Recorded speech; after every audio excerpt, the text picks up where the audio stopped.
Hello guys, in this video, I will show you how to set up Apple Pay on your Apple Watch step by step. So step 1, open the watch app on your iPhone.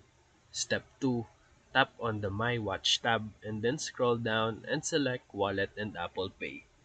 Step 3, tap Add Card and choose either a new card or the one you have previously added to your iPhone. Step 4. Follow the on-screen instructions to verify your card with your bank, and this may include a one-time code via text or email. Step 5. Once you are verified, your card will be added to your Apple Watch, and you will receive a notification confirming it's ready. Step 6.